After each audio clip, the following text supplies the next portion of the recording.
Welcome to this presentation on product manager and designer collaboration best practices. In today's session, we'll explore how product managers and designers can work together effectively to create better products.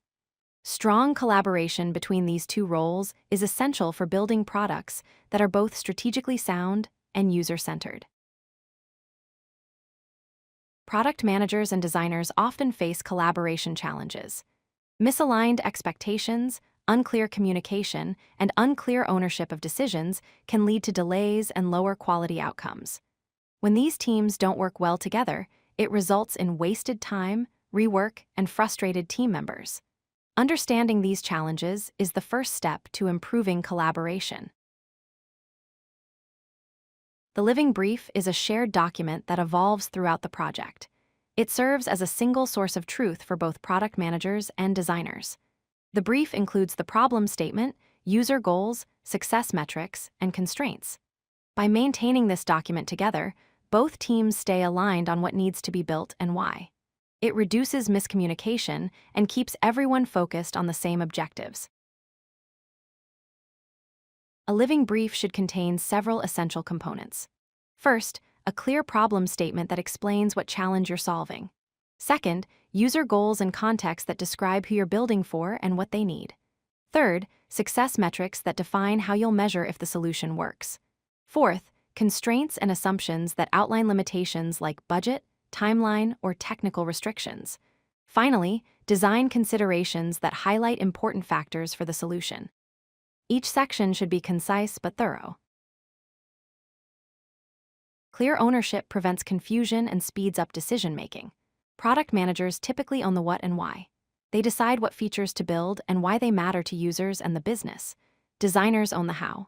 They decide how users will interact with the solution and create the user experience. When roles are clear, decisions happen faster because everyone knows who has final say on what. This doesn't mean they don't collaborate, but it clarifies who makes the call when consensus isn't reached. Acceptance criteria are the conditions that must be met for work to be considered complete. When product managers and designers align on acceptance criteria before design work begins, it prevents misalignment later. These criteria should include functional requirements, performance requirements, and quality standards. By establishing these together, designers know exactly what success looks like and can design accordingly. This alignment reduces back and forth and rework during development. A decision log records all major decisions, who made them, when they were made, and the reasoning behind them. This is crucial because products are shaped by hundreds of small and large decisions. By documenting these with their rationale, you create a reference that explains why the product is designed a certain way. This helps designers and developers understand the intent behind decisions and prevents revisiting settled questions. It also helps when new team members join the project. Establish a regular cadence of communication between product managers and designers. Weekly alignment meetings work well for most teams.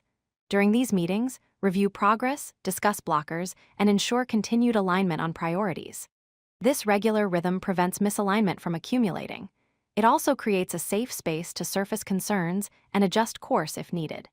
Consistency matters more than the specific frequency, so choose what works for your team and stick with it.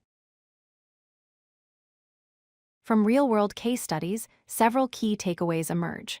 First, start with a living brief in every initiative. This single document prevents countless alignment issues.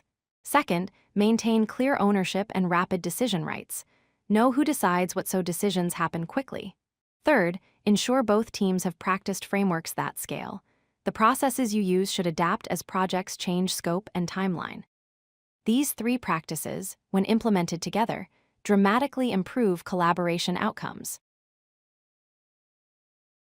To recap, strong product manager and designer collaboration requires three things: a living brief as your single source of truth, clear ownership with defined decision rights, and consistent communication cadence. Going forward, implement these practices by maintaining your living brief at each sprint boundary, keeping your decision log current with owners and reasoning, and aligning on acceptance criteria before design work begins. Treat collaboration as an ongoing practice and continuously refine based on what you learn. Thank you for watching. If you like this video, hit that like button and don't forget to subscribe. Visit codelucky.com for more such useful content.